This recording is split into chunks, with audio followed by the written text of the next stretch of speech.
മോഹൻലാൽ ആദ്യം അഭിനയിക്കുന്ന എൻ്റെ കൂടെ ആയതുകൊണ്ട് അങ്ങനെ മുഖ്യമായി. നവകിരീടം വെച്ച രാജാവല്ലേ. അതെ, വളരെ ഒരു ഷോക്കിംഗ് ആയിട്ടുള്ള ഒരു കാര്യമായിരുന്നു. അങ്ങനെ ഒരു ഞാനല്ലേ അടുക്കളയിലേ ഉള്ളൂ. ഇപ്പോഴാണ് ഏറ്റവും കൂടുതൽ പ്രണയം. സിസ്റ്ററായിട്ട് അഭിനയിക്കാൻ വന്നപ്പോൾ ഞാനത്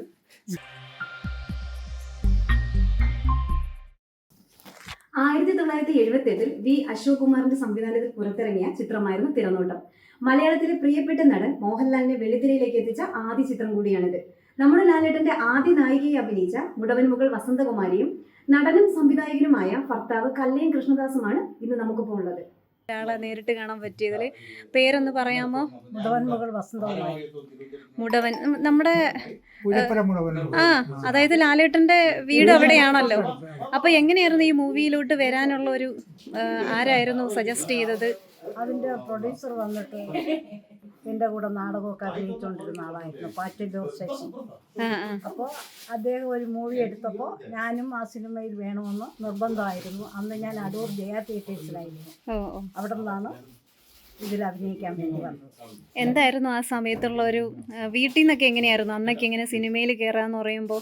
വീട്ടിലൊക്കെ കല്യാണം കഴിഞ്ഞിട്ടില്ലല്ലോ? ഇല്ല, കല്യാണമൊന്നും കഴിഞ്ഞിട്ടില്ല. വീട്ടുകാർക്കൊക്കെ ഇഷ്ടമാണ്. ഞാൻ ആദ്യ പടമല്ല, കുമാരസംഭവം തൊട്ടേ സിനിമയിലുള്ളതാണ്. മെർലാൻഡിന്റെ ഏകദേശം പടങ്ങളിലൊക്കെ ഞാൻ അഭിനയിച്ചിട്ടുണ്ട്. ബേബി ശ്രീദേവി ഇവിടെയൊക്കെ അഭിനയിച്ചിട്ടുണ്ട്. എം കൃഷ്ണനായർ സാറിന്റെ യാമിനിയിൽ അഭിനയിച്ചിട്ടുണ്ട്. ഭദ്രദീപം നസീർ സാറിൻ്റെ കൂടെ അഭിനയിച്ചിട്ടുണ്ട്. ഞാൻ ഒത്തിരി സിനിമകളിൽ അഭിനയിച്ചിട്ടുണ്ട് നേരത്തെ തന്നെ. ലാലേട്ടന്റെ നായികയായിരുന്നു എന്നുള്ളതാണ് മുഖ്യമായിട്ടുള്ള ഒരു കാര്യമല്ലേ? മോഹൻലാൽ ആദ്യം അഭിനയിക്കുന്ന എൻ്റെ കൂടെ ആയതുകൊണ്ട് അങ്ങനെ മുഖ്യമായി. ആ ഒരു ക്രെഡിറ്റ് നവകിരീടം വെച്ച രാജാവല്ലേ. അതെ അതെ, ഞാനല്ലേ അടുക്കളയിലേ ഉള്ളൂ. ഇപ്പോഴും ആ ഒരു പരിചയമൊക്കെ പുതുക്കാറുണ്ടോ, കാണാറുണ്ടോ? ഒരു 10-15 വർഷമായി ഞങ്ങൾ തമ്മിൽ നേരിട്ട് കണ്ടിട്ട്. 15 വർഷത്തിന് മുന്നേ ലാലിന്റെ ഒരേ നാട്ടുകാരാണല്ലോ. അച്ഛനും ചേട്ടനും ഒക്കെ മരിച്ചപ്പോൾ ഇവിടെ വന്നപ്പോൾ ഫാമിലിയുടെ ഇവിടെ വന്നപ്പോൾ കണ്ടതായിരുന്നു. അതിനുശേഷം ഞാൻ കണ്ടിട്ടില്ല. ഓക്കെ. പിന്നെ എങ്ങനെയായിരുന്നു സാറിനെ പരിചയപ്പെടുന്നതും? സിനിമയിൽ നിന്ന് തന്നെയായിരുന്നു? അതെ, സാറിന്റെ സിനിമയിൽ അഭിനയിക്കാൻ പോയതാ ഞാൻ. അവളെന്റെ സ്വപ്നം സിനിമയില്.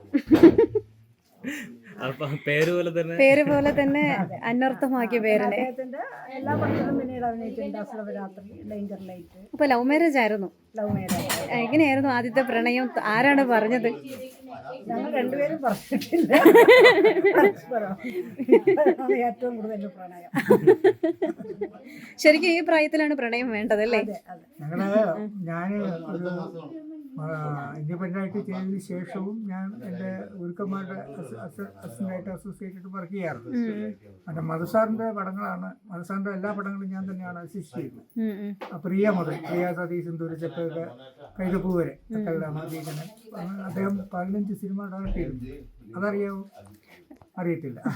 ഹീറോ മാത്രം എന്നാണ് വിചാരിച്ചത്. സൂപ്പർ ഡയറക്ടറാണ്. എല്ലാ ഹിറ്റ് പടങ്ങളാണ്. പ്രിയ സതീശ് സിന്ദൂരച്ചപ്പൊക്കെ കേട്ടിട്ടില്ല. അപ്പോൾ ഇവിടെ ഉമാ സ്റ്റുഡിയോ തുടങ്ങുമ്പോൾ ഇവിടെ ഞാൻ ഇൻഡിപെൻഡൻ്റ് ആയിട്ട് പടം ചെയ്തു. മധുസാറാണ് നായിക, മധുസാറാണ് നായകൻ, ശാരദ നായിക, പിന്നെ ജനാർദ്ദനൻ, ജഗതി, പണിയമ്പിള്ള രാജു, അതിനകത്ത് 10 ആർട്ടിസ്റ്റൊക്കെ ഉണ്ട്. അപ്പോൾ ജനാർദ്ദൻ്റെ സിസ്റ്ററായിട്ട് അഭിനയിക്കാൻ വന്ന പാർട്ടിയാണ്. സിസ്റ്ററായിട്ട് അഭിനയിക്കാൻ വന്നപ്പോൾ ഞാനത് എന്തായിരുന്നു തോന്നിയത് ഫസ്റ്റ് കണ്ട സമയത്ത്? ഇല്ല, കലാകാരിയാണ്. അന്ന് എനിക്ക് അറിയാം, റേഡിയോയിൽ അറിയിട്ടുണ്ട്. പിന്നെ ഈ നാടകം ഞാൻ കണ്ടിട്ടുണ്ട്. ജയാ തിയേറ്റേഴ്സിൻ്റെ തങ്കയും ചേച്ചിയുടെ നാടകം കണ്ടിട്ടുണ്ട്. കേരള തിയേറ്റേഴ്സിന്റെ ഉമ്മണിത്തങ്ക കണ്ടപ്പോഴാണ് തോന്നിയത്. തിരക്കേടില്ലാത്തൊരു ഗവൺമെന്റ്. അപ്പം ഇഷ്ടം തുറന്ന് പറഞ്ഞപ്പം അപ്പൊ തന്നെ അങ്ങനെയൊന്നും പറഞ്ഞൊന്നുമില്ല. വീട്ടിലെ ആലോചിച്ചു. ഷൂട്ടിങ്ങിന് വന്ന സമയത്ത് കണ്ടു, പരിചയപ്പെട്ടു. അത് കഴിഞ്ഞ് പിന്നീട് ആണ് കാണുകയും സംസാരിക്കുകയും കല്യാണത്തിലേക്ക്.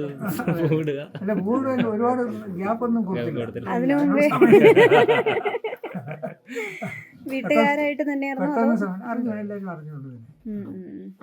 തീർച്ചയായിട്ടൊന്നുമല്ല.